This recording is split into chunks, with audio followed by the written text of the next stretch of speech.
Did you ever see the Black Scorpion gimmick over in WCW? Unfortunately. What about the Shockmaster? Yeah, come on, man. That's like one time. They did it a couple times. Yeah, well, they shouldn't have. What about the Conquistadors? You had fun with them, the original tag team. The originals, Jose Luis Rivera and Jose Estrada. And then they came back during they did. Rich and Hardy Boys feud. It was really nice to see Estrada moving around as well as he was. Yes. See.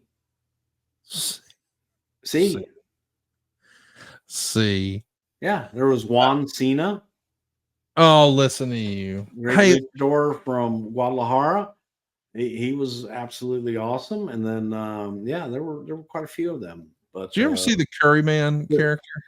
God, that was the stupidest thing I ever saw in my life. But go back to the Black Scorpion for a minute.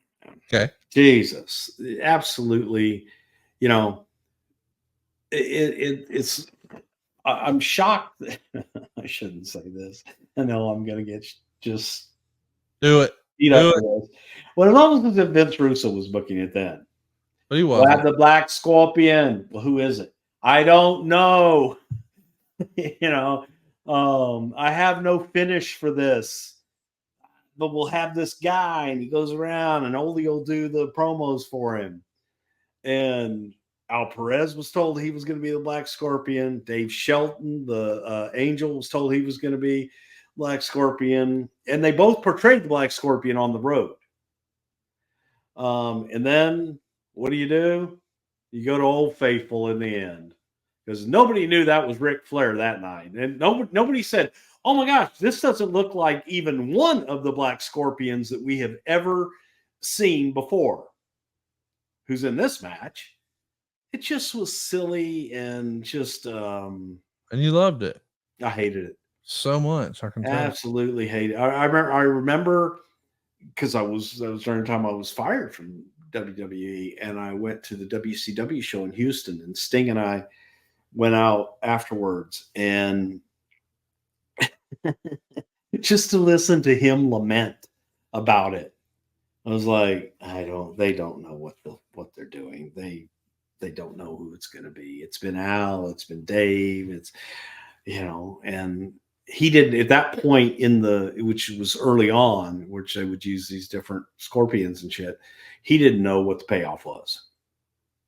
I think the original thought was it would be Al Perez, but by that point, I think Al was already like persona non grata and not figured in.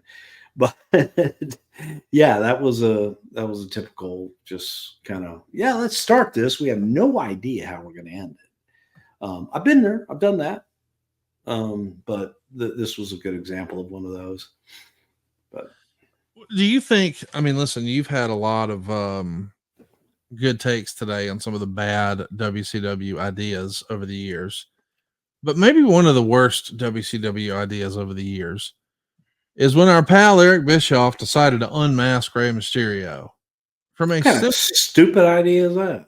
From a business standpoint, I wouldn't even fathom a guess how many millions, I'm probably at this point, tens of millions of dollars worth of Rey Mysterio merch, and especially just the mask itself, but the merch with the mask on it. If you take a trip down any tourist spot in the entire country of Mexico, every bootleg street vendor in the world has 30 different versions of that mask, and WCW didn't sell them. What is going on? Right? Yeah. And didn't get it. Absolutely did not get it. But again, I'm also a guy that loves masked wrestlers. So to me, it was, you just killed off this really cool gimmick in a guy that when he puts the mask on becomes a superhero. Right. I don't think Rey without the mask is the superhero. No. I think he can pull that off. Rey without the mask, the human being, is like at the top of my chart. I just think from an audience standpoint, that's kind of like, oh God, not the best. Not the best indeed. You know, that brings me up though to the whole mask stipulation. Over the years, we've seen mask versus mask or hair versus mask. And you sort of talked about it at the top of the show that you and Pat would sort of make fun of that a little bit because it's not like when you're watching a movie like Batman and Batman, it's Bruce Wayne. We're following Bruce Wayne through the movie. Sort of the same thing with Superman Right. and Clark Kent. But what did you think of mask versus mask or mask versus hair matches? Is there a time and place when it's viable, or do you think it's all just silly shit? Well, no, I do think it's viable because I think that just normal human tendency is you want to see what's underneath there, whether you know who they are or not.